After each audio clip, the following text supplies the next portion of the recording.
Hi friends, welcome to Nisha rose world. ഇന്ന് ഞാൻ നിങ്ങളുമായിട്ട് പരിചയപ്പെടുത്താമെന്ന് വിചാരിച്ചത് ഒരു ഉള്ളി മൊട്ടും പൂവാണ്.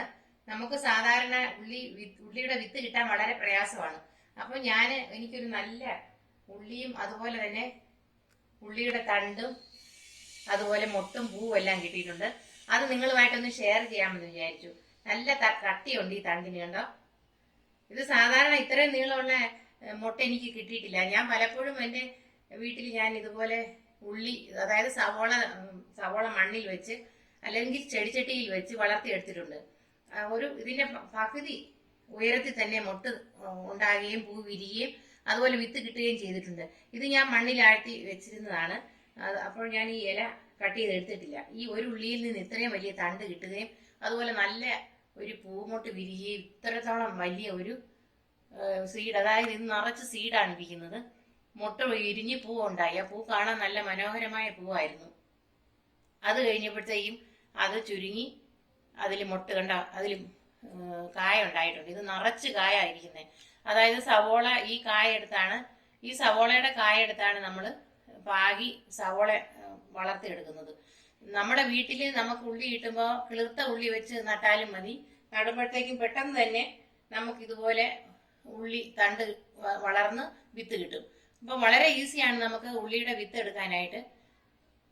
നമ്മൾ കട്ട് ചെയ്യാതെ വെച്ചിരുന്നാൽ മതി. ഉള്ളിത്തണ്ട് കട്ട് ചെയ്യാതെ വെച്ചിരിക്കുമ്പോൾ തന്നെ അതിൽ നിന്ന് നമുക്ക് ഇതുപോലെ മൊട്ട് വിരിഞ്ഞ് നമുക്ക് വളരെ ഈസി ആയിട്ട് നമ്മുടെ വീട്ടിൽ തന്നെ നമുക്ക് ഇതുപോലെ ഉള്ളിയുടെ വിത്ത് എടുക്കാവുന്നതാണ്. പലരും എന്നോട് ചോദിച്ചിട്ടുണ്ടായിരുന്നു ഉള്ളിയുടെ വിത്ത് എവിടെ കിട്ടുമെന്നൊക്കെ. ഇപ്പം നമുക്ക് കിട്ടിയത് ഞാൻ നിങ്ങളുമായിട്ട് ഷെയർ ചെയ്താണ്. ഇത് കണ്ടോ, അതിന്റെ തണ്ട് കണ്ടോ. ഇനി നമുക്ക് കാണാം, ഉള്ളി നട്ട ഉള്ളിയെ കാണാം. കണ്ടോ, ഒരു ചെറിയ ഉള്ളിയാണ് ഞാൻ നട്ടിരുന്നത്. ഈ ഉള്ളിയിൽ നിന്ന് തന്നെ ഒരു തണ്ട് ഇങ്ങനെ വന്നു, അങ്ങനെ വന്ന് വിത്തായി. എന്താ, വളരെ നീളമാണ് ഇത് ഉയരം. നമുക്ക് ഇതിൽ നിന്ന് വിത്ത് എടുക്കുന്നത് എങ്ങനെയാണെന്ന് നോക്കാം.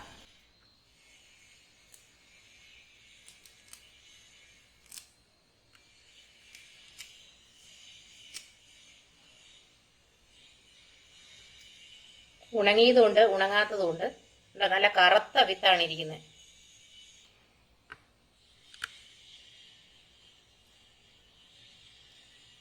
ഇതുപോലത്തെ വിത്ത് പാകിയാണ് സവോള വളർത്തിയെടുക്കുന്നത്. അപ്പൊ ചെറിയ തൈകൾ ഉണ്ടാകും. അത് നമ്മൾ പറിച്ചു നട്ടാണ്. ഉണങ്ങിയതുകൊണ്ട് ഉണങ്ങാത്തതുകൊണ്ട് പച്ച.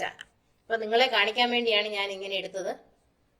ഇതിങ്ങനെ പറിച്ചെടുത്താൽ മതി. നമ്മൾ കണ്ടോ, ഇത് നമ്മൾ വെയിലത്ത് വെച്ച് ഉണക്കിയെടുക്കാം. കുറച്ചൊക്കെ ഉണങ്ങിയിട്ടുണ്ട്, കുറച്ചൊക്കെ പച്ചയാണ്. ഇതുപോലെ സവോളയുടെ വിത്ത് എടുത്താണ് ചെറിയ തൈകൾ പാകി എടുത്ത് കിളിർപ്പിച്ച് നമ്മൾ സവോള വളർത്തിയെടുക്കുന്നത്. ഇതുപോലെയാണ് വിത്ത് എടുക്കുന്നത്. നമുക്ക് ഈസി ആയിട്ട് നമ്മുടെ വീടുകളിൽ ഇതുപോലെ ഉള്ളി എടുത്തു വെച്ച് നമുക്ക് വിത്ത് തയ്യാറാക്കി എടുക്കാവുന്നതാണ്. അപ്പോൾ നിങ്ങൾക്ക് ഈ വീഡിയോ ഇഷ്ടമായെന്ന് ഞാൻ വിചാരിക്കുന്നു. ഇഷ്ടമായെങ്കിൽ ഞങ്ങളുടെ ചാനൽ സബ്സ്ക്രൈബ് ചെയ്യാൻ മറക്കരുതേ. Thank you.